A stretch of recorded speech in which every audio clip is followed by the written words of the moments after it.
जय श्री राम समस्त को आज गोटे फ्रेश वाला ब्लॉग आप समस्त को स्वागत करुच्ची। तो मॉर्निंग रू उठी पड़ली आउ तो जेहेतु मोर टिके देह भी भल नाला तो मुझे रेगुलर ब्लॉग आनी पार नी। आ देखो सकाल उठू उठू आज वर्षा स्टार्ट हो जाइए। आप देखिपे अल्प अल्प वर्षा होहेतु वर्षा दिन आरंभ है माने वर्षा ही हम। तो मुझे वर्षार मजा नापी भी पलि आसली हाल्का टिके जेहेतु मु लिक्वाम वाटर पीऊँगी। तो मॉर्निंग रो मु स्टार्ट भी चेष्टा करुँचे सकाळु लिक्वाम वाटर पीवाई। जेनेराली मुझे कॉफी या चा पीऊली तो मुझे से अवॉइड करुँची। ता बदल में मुझे चेष्टा करुँचे लिक्वाम वाटर पीबी से लेंबू चिपुड़ी आउ दिने दिने हल्दी टी पकईकी भी पीवाई चेष्टा करुँची। तो मुझे एंजॉय करुँची ता सहित बाहर जो सिनारियो दूसरी वर्षार सिनारियो मत बहुत ही भल लगे से देखिए एंजॉय करुँची। मत एमती नेचर भी बहुत भल लगे। तो से देखिपे वर्षा भी हो बाहर आ भितर एंजॉय करुँची। जेहेतु मु भाविली बहुत दिन ठू टिके वर्कआउट करेनी तो चेष्टा करी हल्का हल्का टिके चेष्टा करी आरंभ करने एक्सरसाइजेस। किछि दिन है अंटा भी टिके पेन हो जेहेतु एमती मौसम मुझे भावुची से मुझे चेष्टा करुँचे एबे तो बहुत जल्दी मु बहुत टाइम एक्सरसाइज करि परिबिनी से अल्प अल्प समय आरंभ करुँची। तो जाऊँ बर्तमान गाधे मु रेडी ही गली देखिपे आउ जल्दी जल्दी मत मो काम भी सारिबार अच्छी कारण लंच भी प्रिपरेशन कर लंच भी मत नहीं जावाक पड़ो। तो से गाधे मोर अलमोस्ट कम सारी देकी मुंडा कुंडे दूसरी ताकि सब कम सारा मुझे लंच प्रिपरेशन करी आपको देखी जे मुझे लंच रे कौन बनाऊँगी। हाँ आपण मान आड़े वर्षा हो कि ना मत निहाती कमेंट करके कहे।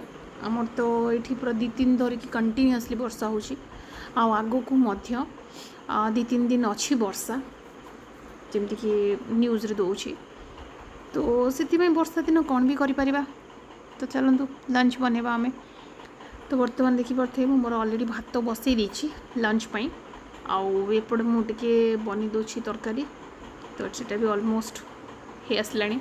एपटे मुझे चेष्टा करी भाजीदेवी आलू आज तो बेसी किसी करेनि से साधा सीधा लंच खाइबा बेले बेले सेमती भी मन हुए। आउ जिते भी आप बाहर खातु घर खाइबा जिते सिंपल होता सेटा ही आपन को बहुत ही आनंद दिए। देखिपे मोर मुझे दाल फ्राए बनाऊँगी ता सहित भात भी ऑलमोस्ट मोर हो गला और लंच सर कि मुझे देखा पैकिंग कला बेले।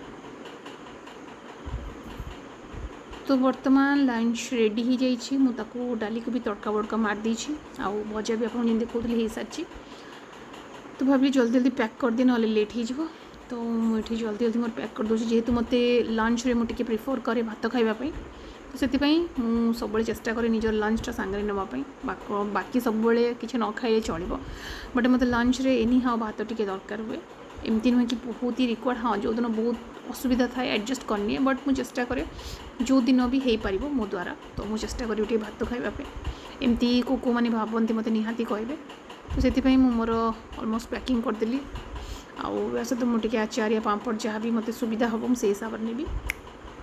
तो पैकिंग करके आपको फिर कथा हो तो ये रेडी हो गली। बर्तमान मुझे जाऊँ कम को फिर आसले आपण सहित पुणी देखा। तो यस पुणी थे मुझे पलि आसली मो कम सारिकी फिर भी देखूँ वर्षा ही वर्षा सका वर्षारू आरंभ होता आउ देखिपे आपन को जना पड़ी कि नहीं मुझे जाननी कितु जेहेतु पानी पानी हो सारियाड़े तो आपको निहाती जना पड़ो। तो से वर्षार भितर मु बाहर वर्षा तो ताको मु एंजॉय करुँची से मोर विंडोरे संध्या बेले मुझे मार्केट पलि थी मोर काम थिला आउ आसिकी भी देखे वर्षा अल्प अल्प छाड़ी। तो मुझे चेंज करनी तो चेंज कर सारा भाविली आज कौन खाइबा राति रे। तो बहुत भाविला राति डिनर डिसाइड है। देखो मोर पुणी उठरे कौन हो जाए पेट गरम पाई बहुत पेन हो।